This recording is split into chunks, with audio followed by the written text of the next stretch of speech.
Today on XPlay, Guardians of the Galaxy proves even the C-list Marvel property is better than the Snyderverse. And Elden Ring proves George R.R. Martin can actually finish something. Time to practice our horse super jump. It's game time.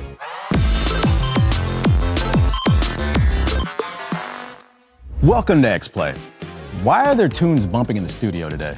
It can only mean one thing, the shameless use of licensed music in a game we're about to review. I don't recognize this song. We can't actually afford real music. This is fake music created by non-union elves that we trade for G4 swag. Well, here's our review of Guardians of the Galaxy. It's a banger, though.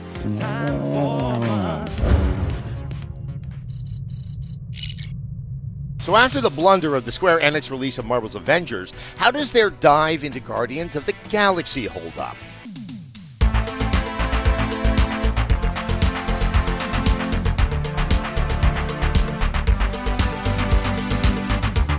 Okay, before we launch into my experience of playing Guardians of the Galaxy, let me provide some quick context. See, I grew up a DC kid, and I really got into Marvel much later in life. And when I did get into Marvel, none of those titles included Guardians of the Galaxy. Having a prior relationship with the property, either from the movies or the comics under your belt, helps immediately elevate the experience. But if you've been living under a moon rock or your name is Marty Scorsese, Eidos Montreal, the developers of the game, do a great job of easing you into the Guardians universe.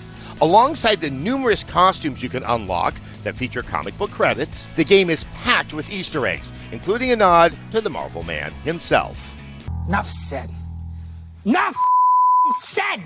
Guardians of the Galaxy kicks off with you thrust into this ragtag team of miscreants that would give Prince Hal pause, together with their characterizations intact as they violate galactic law, trespassing into a quarantine zone to capture a creature that will reap them short-term financial stability. As you can imagine, this starting point only leads to significantly more trouble that eventually puts the fate of all space at risk. The story is fun and notably well structured. The campaign is bulkier than many comparable games in the genre.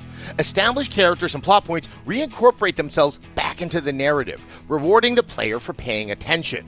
Without giving too much away, Guardians of the Galaxy constantly manages to surprise you in creative narrative ways and pays off a number of its setups. While such a straightforward narrative device is standard fare in summer blockbusters, it's worth noting that it's pretty unusual to be found in games. Too often, the story is just a daisy chain of loosely sensical events to explain away why you're in the current level, ultimately robbing the game of any dramatic interest. Like anything with Judge Dredd co-star Rob Schneider. This attention to story flow is essential to Guardians of the Galaxy, as it is a clear-cut, single-player game. No open world, no side quests, no annoying crafting mechanics I have to learn, no card game that's just made up for the game that I gotta figure out. No, it's just a straightforward experience. Guardians of the Galaxy lives or dies on its story, and it succeeds more than I ever expected with sharp writing that doesn't belabor itself too much on the overused themes of family and loss. One of my biggest concerns leading up to playing this game is that the Guardian Zeitgeist bar is set so high by the films, I was concerned this game would try too hard to mimic James Gunn's style, and it would ultimately lead to awkward and forced comedy for the sake of familiarity. But instead, Eidos Montreal has embraced their own versions of the characters and deliver equal amounts of hilarity and heartbreak.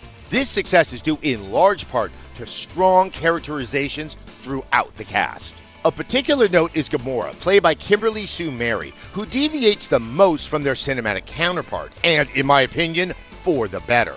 While the character is sullen and damaged, she feels more well-rounded with clearer empathy that provides her with the most substantial arc.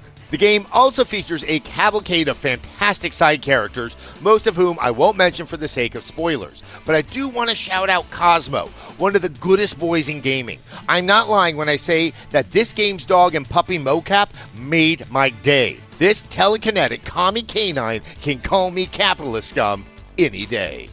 In Soviet Russia, Cosmo would not trust words of capitalist scum. But it's John McClaren as Peter Quill that has the hardest lift, as Star-Lord looks, sounds, and behaves differently enough from Chris Pratt's memorable performance, yet he was close enough as well to cause initial dissonance, but eventually settles into his own rhythm that this version now stands on its own and ceased my comparisons. This is important as Quill is the only character you play as, and through numerous dialogue choices, try to maintain some semblance of harmony throughout your strident crew. Unlike many dialogue tree games, the choices in Guardians break away from the clear binary games like Mass Effect. Here it's sometimes between glib and earnest, trying to stall for time or outright lying, like a Zoom meeting, but in space. The results can be significant, with battles ending before they start or framing character decisions later in a different light. I often found myself asking, what would Star-Lord do? And for the sake of interesting character moments, I would choose the selfish or goofier choices. Hey there. Is this thing on? One clever device in combat is the huddle mechanic, where your teammates articulate their collective state of mind, and if you provide a good pep talk, everyone returns to combat healed and buffed. These buffs are then accented by a song from Peter Quill's playlist, so it can be incredibly hilarious when you're suddenly blasting down enemies to a rickroll. Puzzles that utilize the Guardian's various strengths, slalom sequences, and space combat are peppered throughout in a slick package which, on the PS5, has some impressive lighting effects that mitigated some of the qualities of this cross-generational title. Then there's the soundtrack, which is primarily a collection of mid-80s anthems that are not among the best of the era, but definitely the most memorable. So since we can't show you these musical moments exactly as they are, please enjoy some of them paired with our unlicensed, but definitely appropriate for the scene music.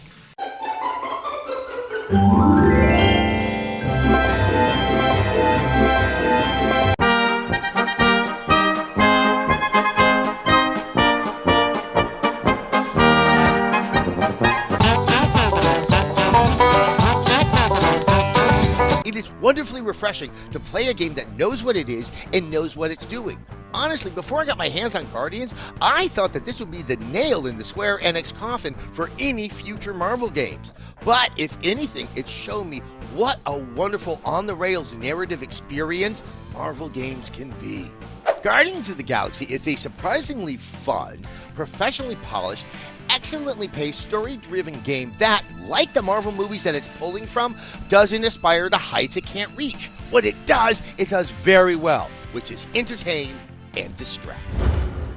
It's nice to see that there's still a place for story-driven games and a wholesome message about teamwork. Here's your swag, you greedy little bastards! That sounded nothing like Wham! Do better! Speaking of teamwork, we'll be checking in with the team behind Dying Light 2 after the break. I gave away all my swag. Yo bad. Plus, I'm the best dressed on the set. I got the swag. Come on, man. What are you doing?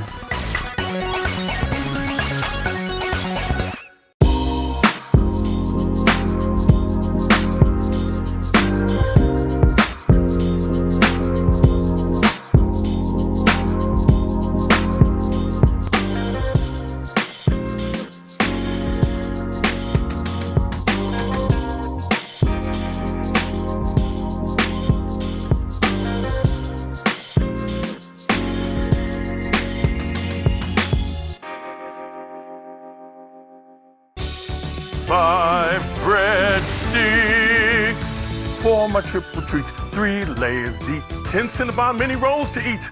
And the pizza plus another pizza. The triple treat box, only from Pizza Hut.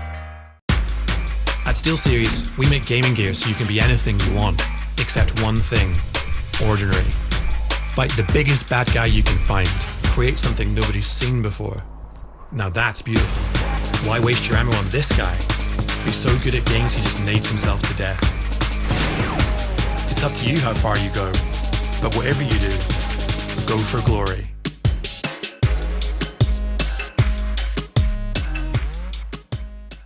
Freeze drive ritual!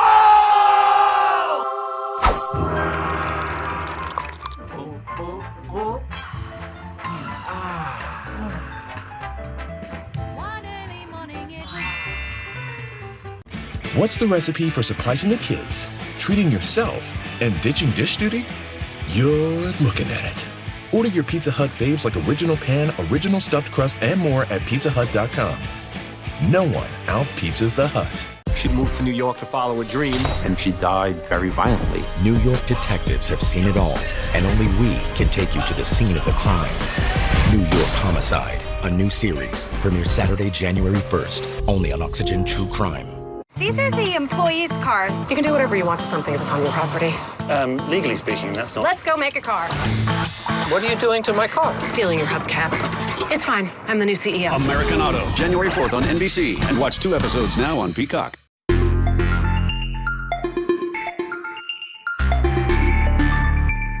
In a future, an out-of-control virus will turn some people into zombies and give everyone else cool parkour abilities.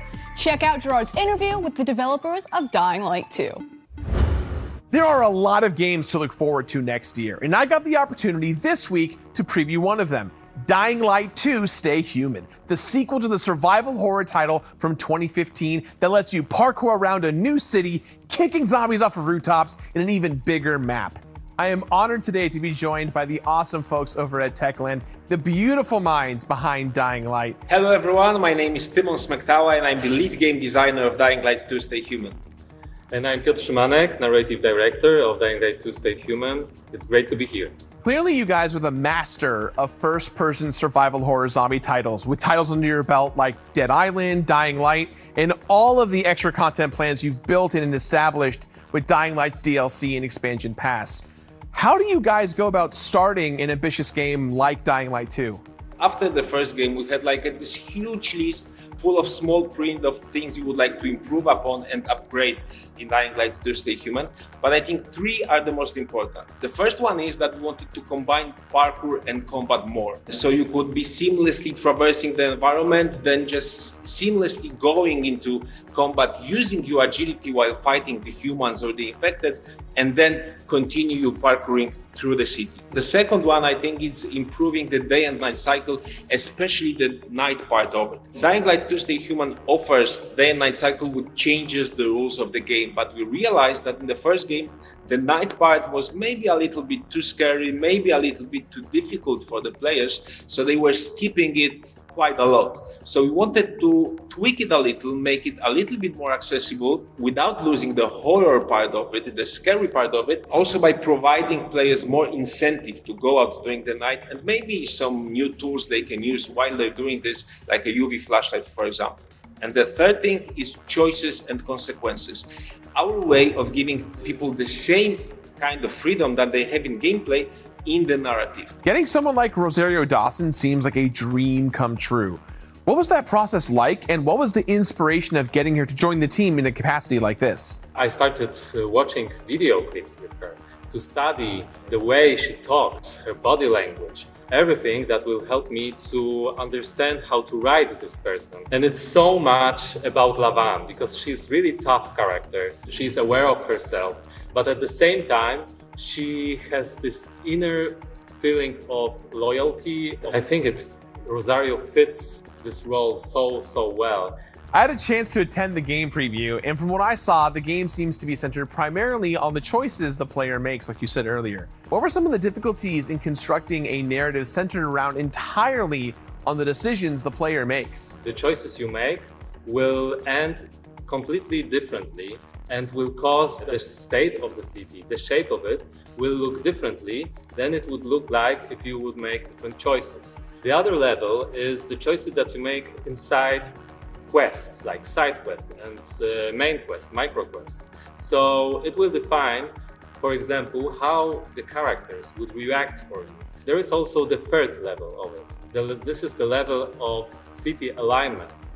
This is connected with the decisions that you make as a player to which faction you will give the strategic zones or buildings, and the result will be, for example, if you will give a certain object to the peacekeepers, there will be more peacekeepers on the streets, the more troops, there will be less infected. You don't only shape the state of the city and its looks, you also shape your way of playing the game.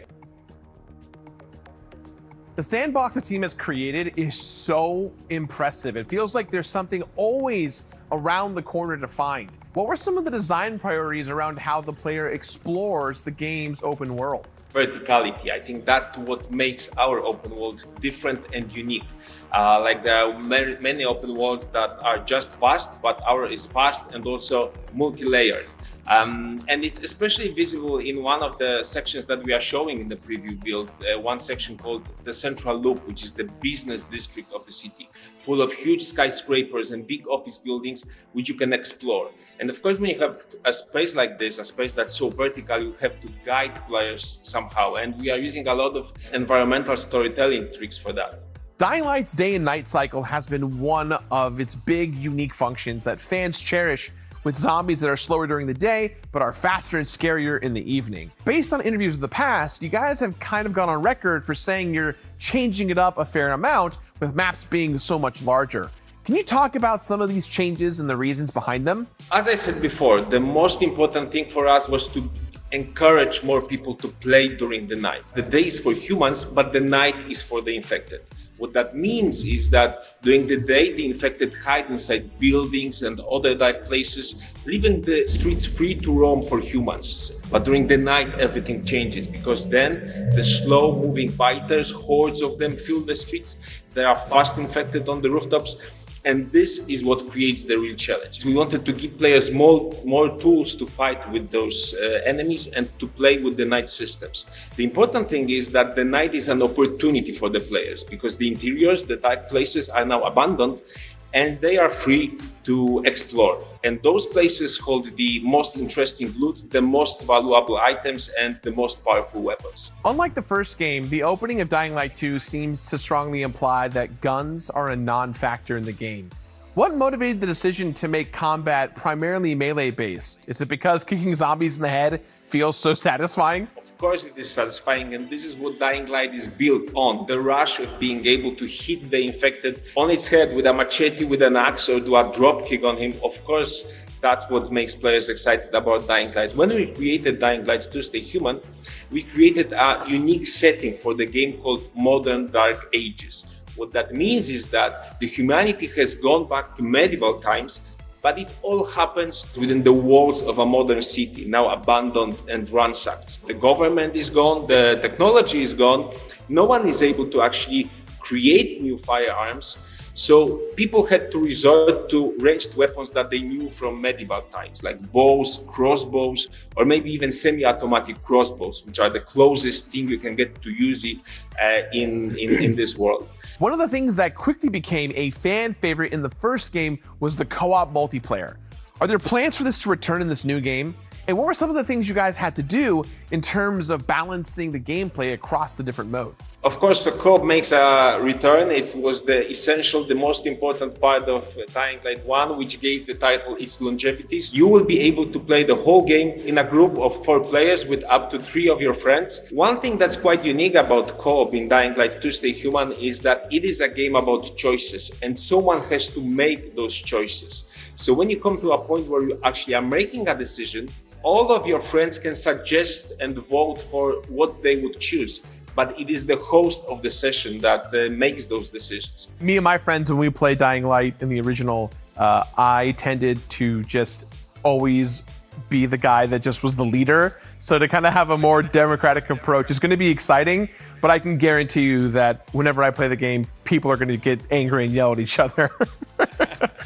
What are you guys most excited for the fans to experience in Dying Light 2? I think freedom is the word. Freedom of movement, freedom of parkour. Just imagine that you are jumping from the highest building in the Central Loop, which is our district. You use paraglider, then you parkour on a rooftop, and you mix parkour with combat to fight with your enemies.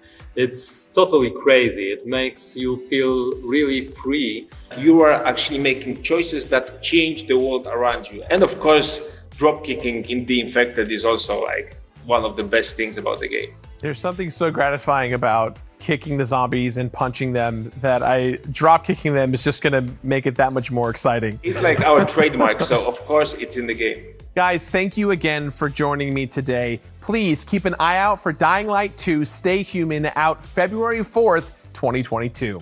Thanks, bye-bye. Bye. Giant glowing trees, super-powered horses, and boss fights that will beat your ass. I feel it. We dive into Elden Ring right after this. Come on back.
you walk to follow a dream. Welcome to the Empire State. And then she's a victim of a violent murder. New York detectives have seen it all. You want to give that family justice. And only we can take you to the scene of the crime. The person who did this murder was very familiar with the Opera House. It takes a city of dreams to create these nightmares. It was a world-famous pizzeria. Does this have something to do with the mafia?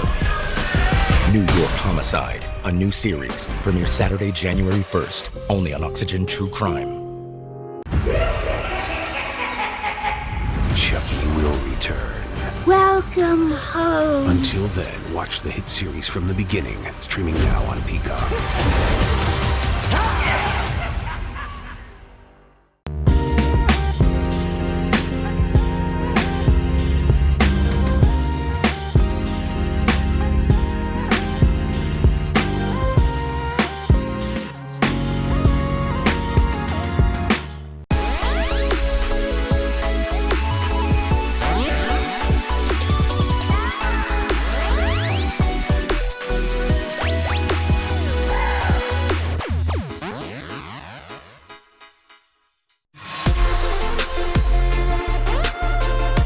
Welcome back to XPlay. Now, we got to play Elden Ring, and now I guess that means that we're officially part of the Tarnished.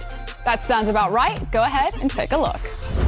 This summer, we finally got a preview of the game that, much like the end of the Game of Thrones books, seemed like it might never see the light of day. Yes, I'm talking about Elden Ring, a project that George R.R. Martin can apparently finish.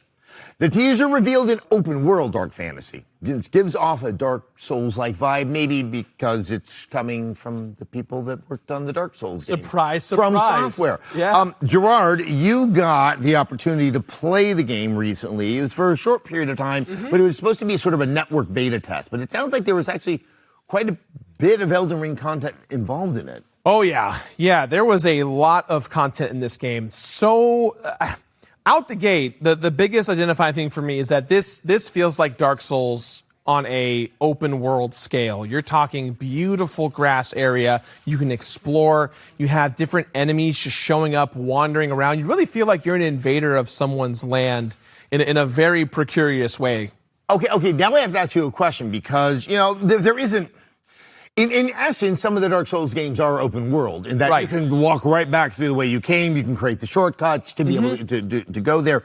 But I never thought about this where you just said, like, there's just enemies kind of wandering around. Yeah. Where so much of a Dark Souls or a Soulsborne experience is that very regimented sort of succession of enemies that you try to figure out some way to get through them. Honestly, how does that work? Well, the thing that I noticed right away was that the first thing you do when you start the game, you immediately see this beautiful open canvas. You see a lot of these characters just kind of walking around, and you almost feel I felt kind of bad walking into their zone because this is their territory, this is their land, and here we are kind of this invader aspect, just kind of seeing what's in front of you. And man, these bosses, these enemies, they feel like set pieces. They're very large, they're very scary. And of course, because it's that Dark Souls gameplay we all know and love, it's a lot of listening and reacting and pivoting when you can. So when you say, so were all the enemies you encountered sort of at boss level? I mean, when you're talking about a Souls game, a Soulsborne game, like almost any enemy can somehow become a boss to you. Sure, of course. Yeah, it's not that every enemy is a boss, but I think as you saw from the intro, the minute you walk out, there's a boss waiting for you. And there's also a summoning post that you can summon friends to come and help you out the gate, just to kind of already establish what the expectation is of multiplayer outright from the beginning. But in this particular preview build, it's not, you don't have to walk far to fight another large enemy who is very powerful and will take you down. Moments after I encountered that the knight on the warthog, if you will, I found a huge troll just from walking around by the ocean side, just kind of taunting, just kind of like, this is my land. You just came up to this pensive troll who was just like... Oh, he definitely wasn't pensive. Oh, he wasn't pensive. He was pissed. He was walking around looking for a fight. And in between those two zones, they're very close to each other. So I didn't fight any actual, one-on-one small enemies until I tried to fight both of those guys. I defeated the troll, but the knight on the warthog was definitely difficult. I didn't get close to beating him at all. Yeah, I've always said that most Soulsborne games look like the visual equivalent of a cough. Yeah, it's just dirty and grungy and stuff. Yeah. With George R. R. Martin's participation, if the box didn't say George R. R. Martin, would you immediately have had your brain go to there? Absolutely not. No, I don't think that his involvement, at least to my experience, when I played, this seems like the From Software guys, Miyazaki-san at his best of just going, hey, we're improving our models before. Obviously some of the verbiage is different. You're not dealing with souls, you're dealing with lost grace. There's some nuances in changing of you're not drinking from an Estus flask, and you've got several flasks now, and some focus on magic, some focus on health, and you can choose the balance between the two. So, I mean, in terms of like knowing his involvement, it doesn't feel all that apparent, in my opinion. Now, having said that, did you actually encounter much story? Not that these games tend to be rife with lore. No. Within the gameplay itself. No, the only NPC, there was two NPCs I kind of came across. One is a guy which is not really like something I really want to dive into that much, but he reminded me of Santa Claus because he had a very Santa Claus-esque look to him. He's one of the Man, if there was ever an imaginary figure I would not associate with one of these games, it was Santa Claus. He does look a little like Santa Claus in a way. I talked to him, and then when I got the Spectral Steed, I was granted by that's a proper steed. Right. And obviously a lot has been said about the fact that it looks like that riding on the horse isn't just so much from getting from A to B, but actually can become quite integral in these big boss battles. The scope of this game, you can kind of already tell looking at the mini map, or rather the proper map. You can kind of see that this is definitely. It's nice to have a map finally in a Dark Souls game. I just realized that's really novel. There's not usually a map in these games. Yeah, and that's the first thing I noticed when I opened it up. Instead of like turn left at the gore is usually like how I have to remember. Absolutely, and of course, as you're kind of walking through it, the wall, there's like kind of this ethereal wall that kind of prohibits you from going past the further boundary because they haven't built that part yet, but you can see it. Okay. I was about. Wow, they built invisible walls into the lore. No, it's kind of designed to kind of throw in there of guiding the player through, what the demo ends up becoming. But it definitely kind of funnels you towards that castle in which you fight this very large enemy. So, having had this moment with the game, what has you the most excited looking towards the release of the game in February? Honestly, I think the thing that excited me the most was the different classes. Just because I really am curious. I'm more of a brutal warrior, kind of barbarian type player. I go in there, great sword style, ready to bop guys. I build very, very strong building, very tanky. But this is one of the first games, inclinations I've had where magic is very appealing to me. I really want to see, with this character specifically, they had the ability to summon the dragon fire power and just, I nuked a boss essentially right away. I fought this cat fire demon looking character and I just used my fire breathing dragon skills to just wipe it out. It was just really fascinating. It definitely made me want to try going back into, the essence of what magic looks like in these types of games. Yeah. Thank you so much I'm about to thank you for having played a game that I love. That was Elden Ring coming out in February. I can't remember the exact date. But I believe the internet has that date. You can do it. And that's our show. If you want more XPlay in your life, head over to the G4 TV YouTube and Twitch pages. Hey, we appreciate y'all watching. Hi. What in the hell are you doing? I'm white. I didn't notice.